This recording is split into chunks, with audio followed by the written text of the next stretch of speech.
Hi, I'm Carl Jacobson from the Woodshop TV. This is episode 4 in Back to Basics wood turning. Today we're going to talk about power sanding and carbide versus gouges. Let's get started. The Woodshop is sponsored by these fine companies and viewers like you.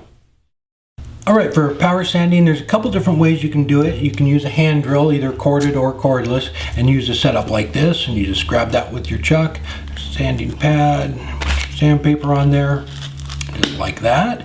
Or you can use a random orbital sander like this one. This one's from Ken at Woodturners Wonders. I'll put a link down below in the description to his website. He has a few different kits with this. You can buy just the sander, or there's a variety of different pads that come with it. So this one comes with a 3-inch pad. It's pretty stiff, but he has these little adapters that go here if you want to reach inside of bowls and use some of the softer pads too. So you probably see me in the videos. I do quite a bit of power sanding. I have a larger one of these, but it's too big. It has a 6-inch pad on it, and it's fine for doing the outside of something, but to get inside a bowl, clean up torn end grain, you can't get inside unless it's a big platter or something. So you can unscrew that, and there's an adapter for the 3-inch and for the 2-inch. Those just screw right in there. And it actually is a little bit of an extension too. It gives you a little more reach to get inside of a bowl or something and clean up end grain. So get you out there quite a ways. It's much easier to get inside with something small like this than the larger sanders. But like I said, I'll put a link down below where you can check out all the different kits he has. All right, let's move on to gouges versus carbide cutters. All right, here we go. Don't hit dislike until you get offended. Gouges versus carbide.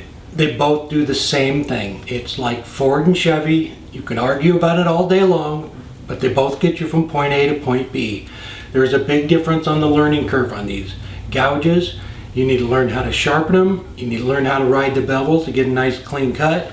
And with the carbide cutters, you line it up on center and start shaping the wood. So the learning curve is a lot smaller on these. As far as steel goes, there's a big difference in tool steel. If you buy a cheaper set of tools, they're not going to hold an edge very well or for very long. And even some of them, they won't make a nice clean cut, even if you think they are sharp. So there's a big difference in steel quality. As far as carbide cutters, all carbide is not the same.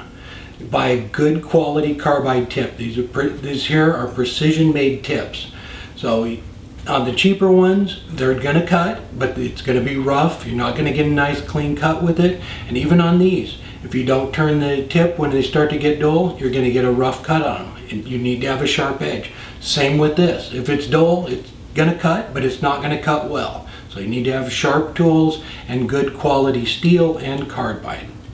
I'm going to go over to the lathe now and make a few passes with each one of these.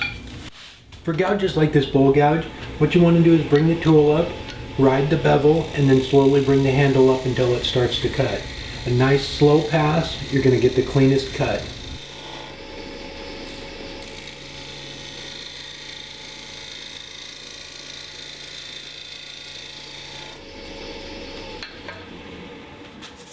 And you can see there's very little tear out on it.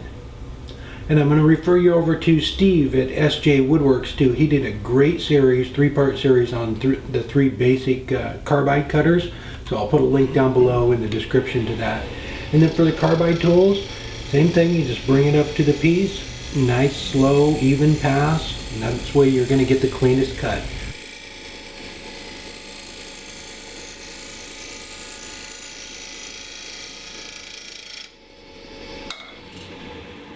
But you can see on it as well, just very little tear out, a nice clean cut.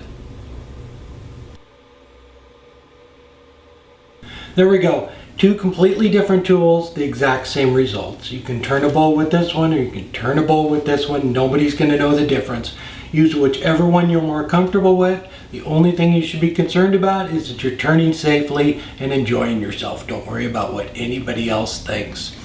All right. If you have any more suggestions for the Back to Basics, please leave them in the comments below, and I will see you next week. Take care.